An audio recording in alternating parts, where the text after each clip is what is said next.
Anthony Smith accepts challenge and guarantees that he would erase Alex Poatan. Hello, MMA fan.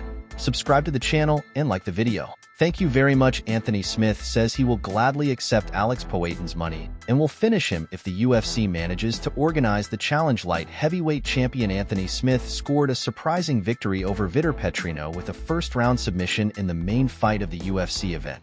301 on Saturday before the promotion's return to Brazil. Alex Poatan challenged Smith to a ground fight, and in a recent interview, he offered $50,000 with Anthony Smith being able to start the fight on his back after Smith's victory. He responded to Poatan's comments. Alex Pereira said, "He would put $50,000, but I could start on his back. I could start on his back, hooks in, and I would have 5 minutes to finish him, and he wants to bet $50,000.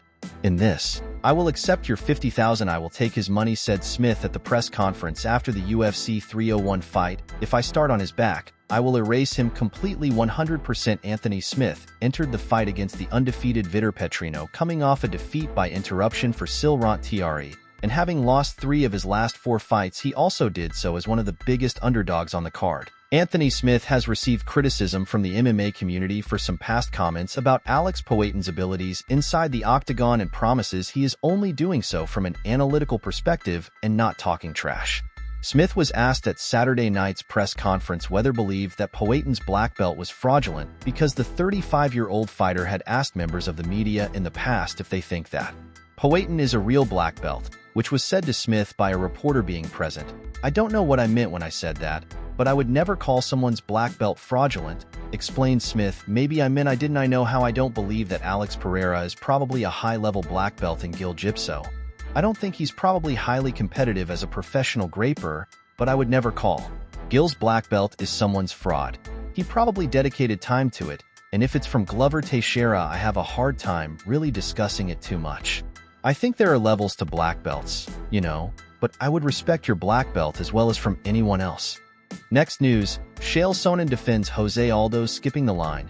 UFC Hall of Famer Jose Aldo impressed in his return at UFC 301 so much so that Shelson sees a bantamweight title shot as his next logical step. Aldo made his return to mixed martial arts competition in the co-main event of last weekend's pay-per-view event in Rio de Janeiro, rather than face a veteran or have an easier fight. Jose Aldo shared the octagon with a ranked opponent in the young rising Jonathan Martinez. But despite some people expressing concern about his decision to return after a year and a half of his retirement and his Aereo status on the night, Aldo showed that he barely lost pace with Damon Martins over the course of 15 minutes.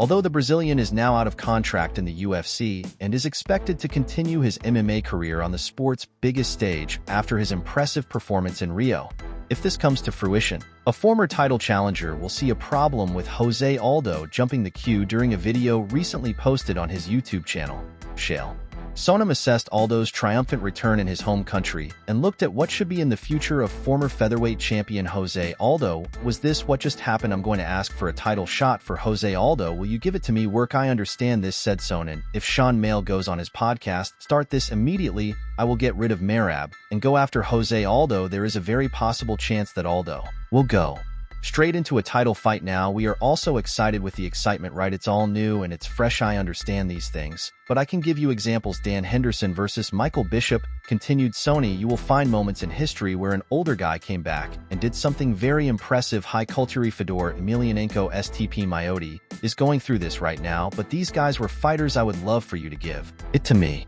An example of someone who beat time was a striker. Jose Aldo outperformed the younger Jonathan Martinez in striking. He did this for 15 minutes. Aldo, whose legendary featherweight reign puts him in a prominent position when it comes to the discussion of the greatest of all division times. A defeat to Merab Shvili subsequently led to Aldo's brief retirement, but it appears that the potential addition of another piece of gold to his trophy collection is not yet out of the question.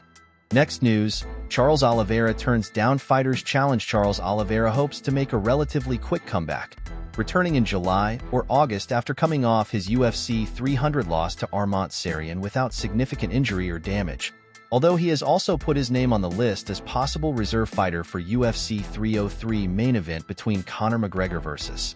Michael Chandler Charles Oliveira still maintains a strong position in the lightweight division. Number 5 in the ranking, Matheus Gain sought to associate his name with the fight with Charles Oliveira by responding was the Brazilian's planned return, despite the only people in the lightweight division who are ahead him being the last two men to defeat him, Arman Sarian and the Islam champion Max Chevy. Charles Oliveira apparently doesn't want to take a step back, he responded to Matheus Gain during a press conference in Rio de Janeiro ahead of UFC 301, saying that the fight doesn't matter at this point. It would undoubtedly be the biggest fight of the Polish fighter's UFC career to date, as he looks to build on his 3-fight win streak since defeat to Beneil Darius in October 2022. Charles Oliveira said that, although he respects his lightweight division partner, he is not sure if this is the right move. Right for him at this moment. With all due respect to Matt, thus, I'm not looking back, just forward, said Charles. Now everyone wants to face Charles Oliveira. Everyone wants to fight whoever is in front. That's part of it. But I don't think we have to think properly and see what would work. Maybe in the future, yes, but now I don't think it's the time.